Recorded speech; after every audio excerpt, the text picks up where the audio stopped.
मैं कशिश और स्वागत है आपका मेरे खास प्रोग्राम राजनीतिक गलियारा में। अब ये खबर तो सब तक पहुंच ही चुकी होगी कि भारी बहुमत से प्रचंड जीत यहां पर जीतती नजर आई है गुजरात में भाजपा पार्टी। लेकिन अब कुछ ऐसे बवाल देखने को मिल रहे हैं जिन पर आज इन मुद्दों को लेकर बात करेंगे, जानेंगे यहाँ पर कि गुजरात चुनाव में सीएम कौन बनेगा, कौन चेहरा होगा वहां पर, क्योंकि हार्दिक पटेल की अगर बात की जाए तो यहाँ पर वो जिग्नेश मेवानी को चुनौतियां देते नजर आ रहे थे। जिग्नेश मेवानी ने भी साफ तौर पे कहा था कि कांग्रेस पार्टी साइलेंट जीत हासिल करती नजर आएगी, इस तरीके की बात की जा रही थी। 12 तारीख को शपथ ग्रहण है, ये सारी चीजें फाइनल हो चुकी है, लेकिन सीएम चेहरे पर मोहर कब तक लगेगी ये फाइनल नहीं हुआ। भूपेंद्र पटेल जो पहले से सीएम थे वो अपने गढ़ से, अपनी जगह से जीत हासिल करते नजर आए हैं। कांग्रेस पार्टी को एक बड़ा झटका यहाँ पर दिया है। वहीं पर मैं आपको बता दूं कि गुजरात चुनाव पहले चरण हुआ 1 तारीख को, दूसरा चरण 5 तारीख को, आज 8 तारीख को नतीजे सामने आने थे। सुबह से निगाहें लगातार लोगों की टिकी हुई थी स्क्रीन पर कि कौन जीतेगा।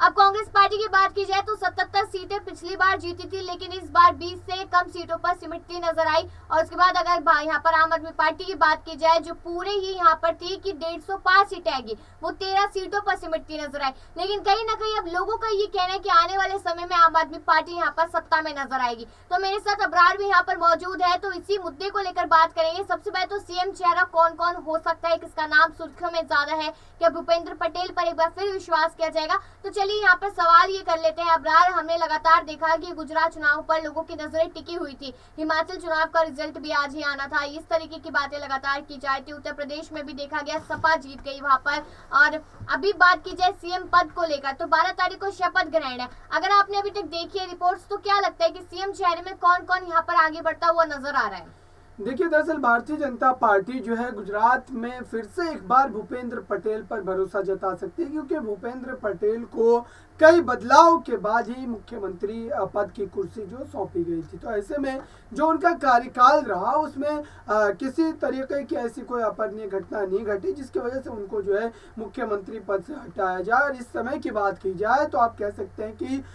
देश के इतिहास में एक बड़ी जीत ये दर्ज की जा रही है भारतीय जनता पार्टी के द्वारा, क्योंकि इतने लंबे समय तक किसी भी प्रदेश में किसी भी सियासी दल की सरकार जो है वो नहीं रही है। मात्र एक पश्चिम बंगाल में वामपंथी दलों की सरकार हुआ करती थी जो कि 26 वर्षों तक थी, लेकिन यहाँ पर अब एक भारतीय जनता पार्टी ने जो रिकॉर्ड तोड़ दिया है। और ऐसे में जितनी ज़्यादा मार्जिन के साथ उन्होंने जीत दर्ज की है उससे ऐसा लग रहा है कि भूपेंद्र पटेल को एक बार फिर से मुख्यमंत्री बनाया जा सकता है, उन्हीं को जिम्मेदारी जो है सौंपी जा सकती है, क्योंकि जनता ने उनके कामों को सराहा है। और इसी वजह से आज इतनी ज़्यादा संख्या में जो है विधानसभा के जो सदस्य हैं वो जीत करके आए हैं गुजरात में बीजेपी के।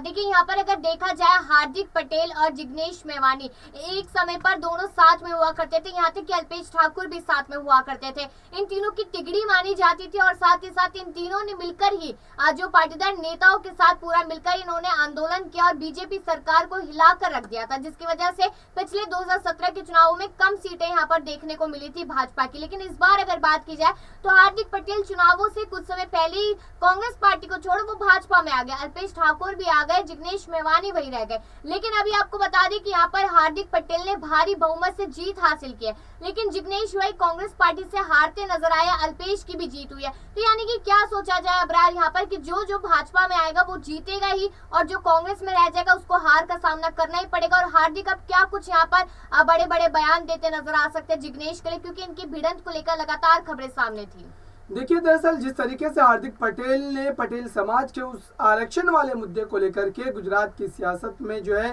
बीजेपी के खिलाफ आंदोलन करना शुरू किया था, उसके बाद किसी ने भी ये नहीं सोचा होगा कि बीजेपी में एक दिन चले जाएंगे। हार्दिक और जिग्नेश की बात की जाए खास करके गुजरात की सियासत में, तो जिस तरीके से हार्दिक पटेल ने जिग्नेश मेवानी को लेकर के कई तरीके के दावे किया और खुद जिग्नेश मेवानी भी काफ़ी ज़्यादा हमलावर रहे, लेकिन अब जबकि चुनावी नतीजे धीरे धीरे एक तरीके से स्पष्ट हो रहे हैं, तो ऐसे में कहीं ना कहीं दोनों नेताओं को लेकर के जिस तरीके की आशंकाएं जताई जा रही थी उनकी सीटों को लेकर के अभी भी वो संशय बना हुआ है। अभी तक अगर बात करें तो हार्दिक पटेल और जिग्नेश मेवानी दोनों की सीटों पर फाइनल रिजल्ट जो है नहीं आए हैं। तो ऐसे में दोनों की जो यहाँ पर बताना चाहूंगी कि हार्दिक पटेल पूर्ण बहुमत से यहाँ पर जीत चुके हैं अपनी सीट पर, लेकिन जिग्नेश मेवानी हार का सामना करते हुए नजर आए। तो आप ये चीज सोचे कि जो लोग एक साथ हमेशा रहा करते थे, आज वो एक दूसरे के आमने सामने थे, और यहाँ पर अब तो हार्दिक पटेल जीत गए हैं और जिग्नेश मेवानी हार गए, तो अब किस तरीके से यहाँ पर बिगुल बजाते नजर आएंगे हार्दिक पटेल? देखिए, जिग्नेश मेवानी की उस सीट पर वडगाम पर जिस तरीके से एमआईएम ने अपने प्रत्याशी को उतारा था, तो ऐसे में पहले से ये बातें जो है तय मानी जा रही थी कि वहां पर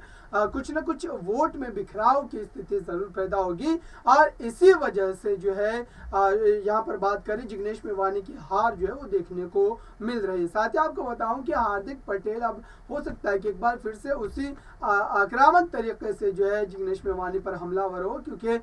खुद उनकी तरफ से भी कई बार जो हार्दिक पटेल पर निजी तौर पर हमले बोले गए हैं, तो जाहिर सी बात है कि खेल और भी ज्यादा जो है मजीद गहराता चला जाएगा। अगर गुजरात की हम बात ही करें तो गुजरात में मुद्दे यहाँ पर कहीं ना कहीं सबसे ज्यादा अहम महंगाई था, लेकिन हमारे जो संवाददाता गुजरात पहुंचे थे और जब वहाँ पर लोगों से बातचीत की तो उन्होंने कहा कि महंगाई जरूर है यहाँ पे, लेकिन हमें मोदी सरकार ही चाहिए, इस तरीके की बात कही गई। एक कयास ये लगाए गए थे यहाँ पर कि जब राहुल गांधी वहाँ पहुंचे और हुंकारे भरते नजर आए तो भारत जोड़ो यात्रा का असर वहाँ पे भी नजर आया, लेकिन अब जिस तरीके से यहाँ पर 20 से 25 सीटों पर सिमटती नजर आई है कांग्रेस पार्टी, तो क्या समझा जाए कि यहाँ पर कहीं ना कहीं भारत जोड़ो यात्रा ने कुछ कमाल नहीं किया। दिल्ली के एमसीडी चुनाव हमने देखे, वहां पर कोई कमाल नहीं हुआ, तो कमाल कहाँ होगा भारत जोड़ो यात्रा का? देखिए, भारत जोड़ो यात्रा का असर खास तौर से तमाम जो एक तरीके से बातें की जा रही थी कि हिमाचल प्रदेश और गुजरात दोनों ही चुनाव में देखने को मिलेंगे, लेकिन राहुल गांधी की अगर सक्रियता की बात की जाए तो वो गुजरात में मात्र 2 रैलियों को संबोधित करते हैं, तो ये चीजें दर्शाती है कि जनता के बीच